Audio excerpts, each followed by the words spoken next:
नमस्कार, हमारा नाम है समरीन और आपने देखना शुरू कर दिया है लाइव सिटीज। पहले जीतन राम मांझी और अब चिराग पासवान के सांसद अरुण भारती ने बड़ा ट्वीट कर दिया है। साफ साफ उस ट्वीट में लिखा हुआ है कि वक्त ने किया क्या हसीं सितम, हम रहे न हम, तुम रहे न तुम। देखिए, अब इस ट्वीट ने भी बिहार की सियासत में हंगामा मचा दिया है और तरह तरह के सवाल पूछे जा रहे हैं। एक सवाल जो आपको भी परेशान कर रहा होगा, जिसका जवाब आप भी जानना चाह रहे होंगे। सवाल ये कि क्या एनडीए में सब ठीक है। सवाल ये कि क्या वाकई में एनडीए में खटपट शुरू हो गई है। और सवाल ये कि क्या एनडीए वाकई में टूटने जा रहा है। सब कुछ हम आपको तफसील के साथ डिकोड करके इस वीडियो में बताएंगे। तो एक बार फिर से इस मुद्दे पर खरी खरी बातचीत करने के लिए हमारे साथ सीनियर जर्नलिस्ट रवि उपाध्याय जी हैं। सबसे पहले बहुत शुक्रिया बातचीत जी, के आपको लिए। भी।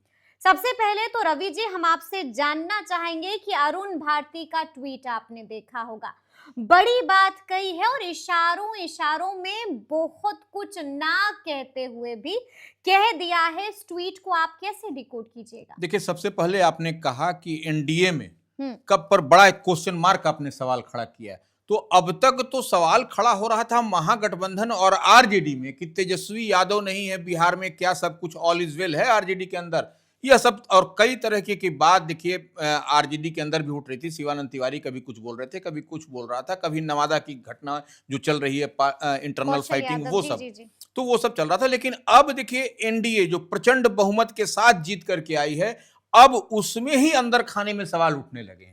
तो यह एक बड़ी बात है। पांच पांडव कहे जाते थे, पांच पांडव चुनाव में मजबूती के साथ लड़ा और उसी का परिणाम है कि 202 का आंकड़ा भी छुआ। लेकिन अब देखिए जिस तरीके से फिर चुनाव की सुगबुगाहट हुई, यह चुनाव है राज्यसभा। यह इसको ऐसे कह लीजिए बैकडोर एंट्री इसमें होती है। उच्च सदन में बैकडोर एंट्री ही होती है। उसमें आप या तो राज्यसभा की बात करिए या फिर विधान परिषद की बात करिए। तो वो जो इसमें जब एंट्री की बात आ रही है, तो इसमें देखिए ये 5 सीट का पर चुनाव होने हैं राज्यसभा में। आपको आरजेडी का इस बार तो सुपड़ा साफ हो जाएगा, क्योंकि संख्या बल ही नहीं है उनके पास।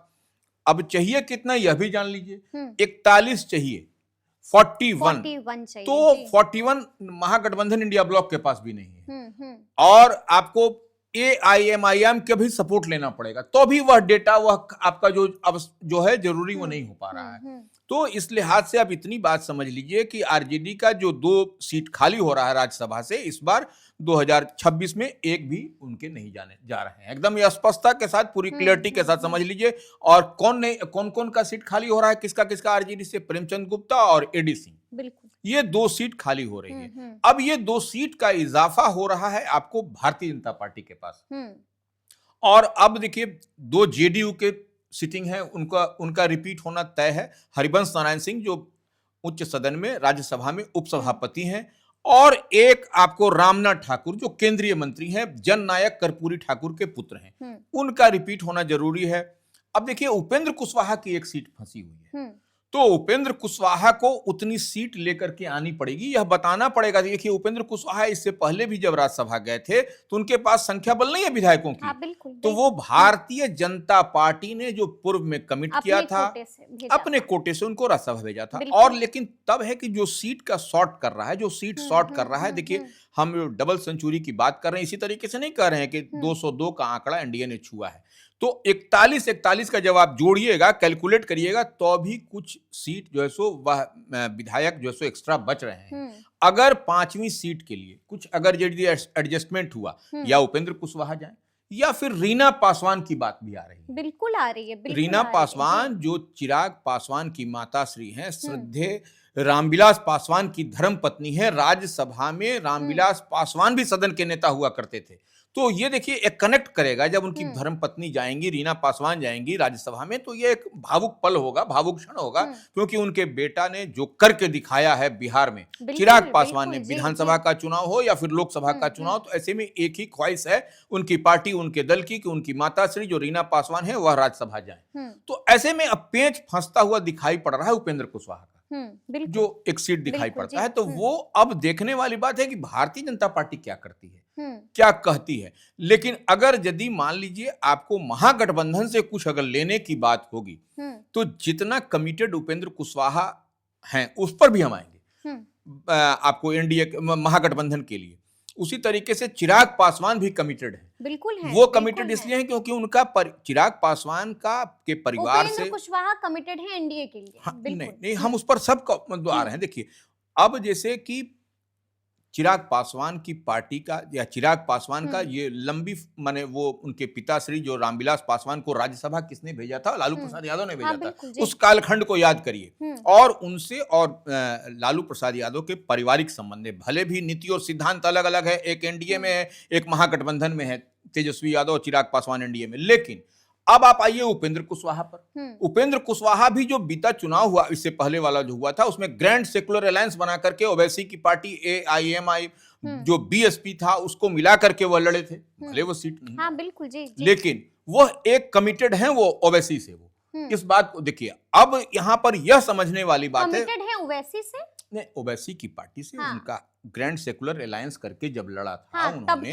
तब की बात हम कह रहे हैं। तो वो और बसपा मायावती की पार्टी जो हाथी छाप है, तो वो देखिए इस बार बसपा के भी एक जीते हैं, ओवैसी की पार्टी से भी 5 विधायक जीत करके आए हैं। तो वो जो और महागठबंधन किधर किसको सपोर्ट करेगा वह 5वीं सीट का खेला आपको होता हुआ दिखाई पड़ेगा, खेला होता हुआ नजर आएगा। लेकिन आपने सुना होगा कि जीतन राम मांझी ने बड़ा बयान दिया है रवि जी, साफ साफ कह दिया है कि अगर हमें एक राज्यसभा की सीट नहीं मिलेगी तो हम एनडीए छोड़ देंगे।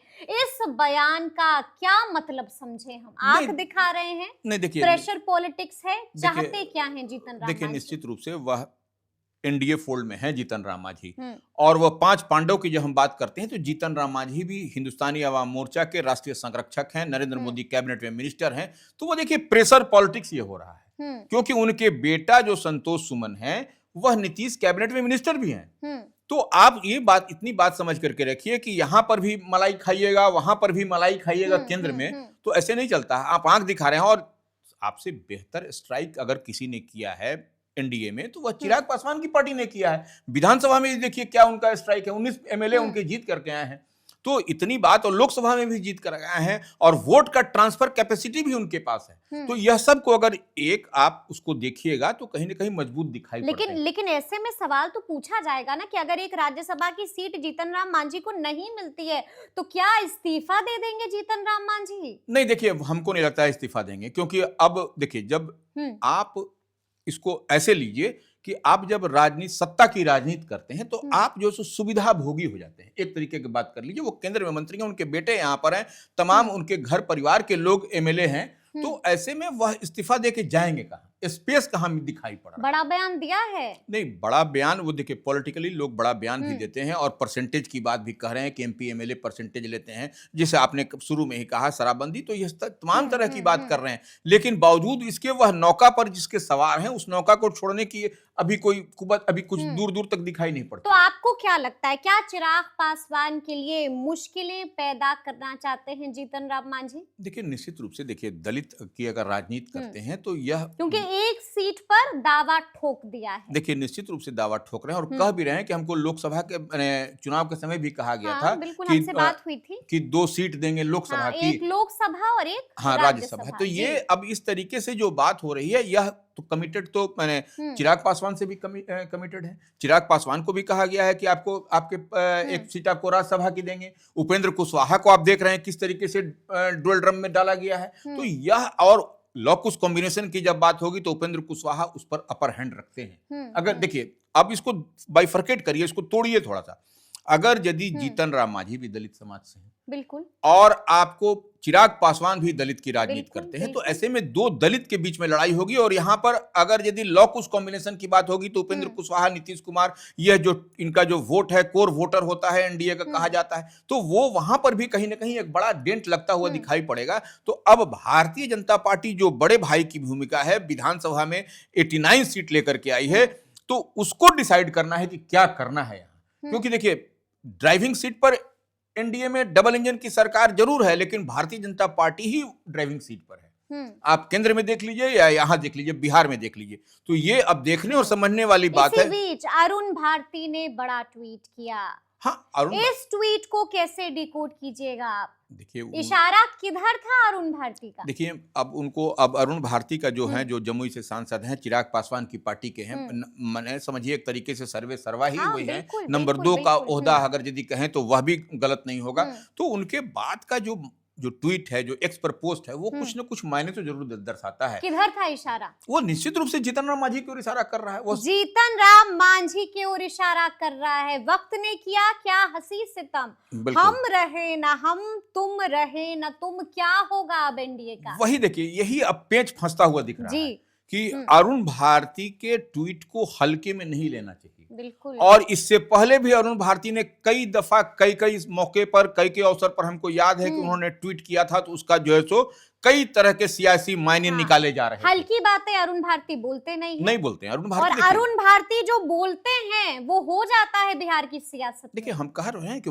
बिहार की नब्ज को वह पहचान रहे हैं, अपनी बिल्कुल, पार्टी की बिल्कुल। नब्ज को पहचान रहे हैं, और उनमें भी रामविलास पासवान का ही डीएनए एक तरीके से है। तो इस बात को मान के चलिए कि वह जो है सो जो कह रहे हैं वह पार्टी लाइन ही को ही कह रहे हैं वो। तो आप जीतन राम मांझी को देखिए, कोई भी चीज अगर आप पार्टी को संगठनात्मक रूप में आप लेकर के चल रहे हैं और एनडीए में इधर उधर झोल झाल करना चाह रहे हैं, तो ये तो दुर्भाग्यपूर्ण होगा आने वाले समय के लिए। तो निश्चित रूप से जो तो क्या लगता है आने वाले वक्त में क्या क्या घटेगा, क्या क्या होगा?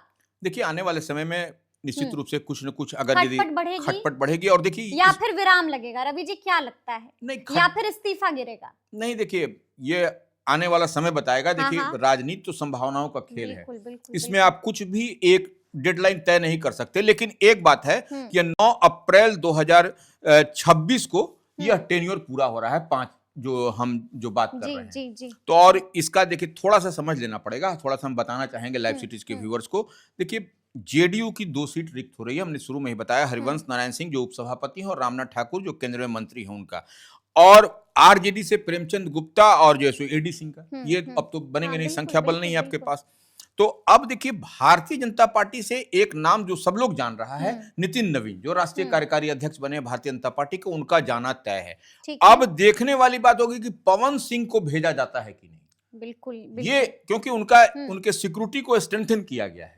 पवन सिंह को, भोजपुरी के वो सिने कलाकार हैं, पावर स्टार कहे जाते हैं। लेकिन अब देखिए, अब यदि उनको भेजा जाएगा तो फिर विपक्ष उनका वही पुराना कैसेट कहीं रिलीज मत कर दे, जिसके कारण उनका लोकसभा में टिकट मिला था पश्चिम बंगाल से, पत्ता कट गया था। ये देखने और समझने वाली बात होगी कि क्या कुछ होता है। अब अगर यदि वहां पर हुआ तो भारतीय जनता पार्टी फिर अपने कोटे से उपेंद्र कुशवाहा को भेज सकती है, इस बात को ही मान लीजिए। ठीक है। उपेंद्र कुशवाहा को भी भेज सकती है, और रीना पासवान के लिए भी जगह स्पेस की तलाश होगी, इतनी बात तय मानी जा रही है। लेकिन बिहार की सियासत में हलचल तो बिहार की सियासत में हलचल है। बिहार की सियासत में निश्चित रूप से अभी पारा बहुत चढ़ा हुआ है। बयानबाजी का सिलसिला एक बार फिर से हाई हो गया है। तो अब देखना होगा कि आगे आगे होता क्या क्या है। तो फिर ये पूरी बातचीत, ये पूरी चर्चा और ये पूरा वीडियो आपको कैसा लगा है, कमेंट करके हमें जरूर बताइएगा। तो ऐसे तमाम अपडेट्स के लिए बिल्कुल ऐसे ही हमारे साथ बने रहिएगा और देखते रहिएगा लाइव सिटीज। बहुत शुक्रिया।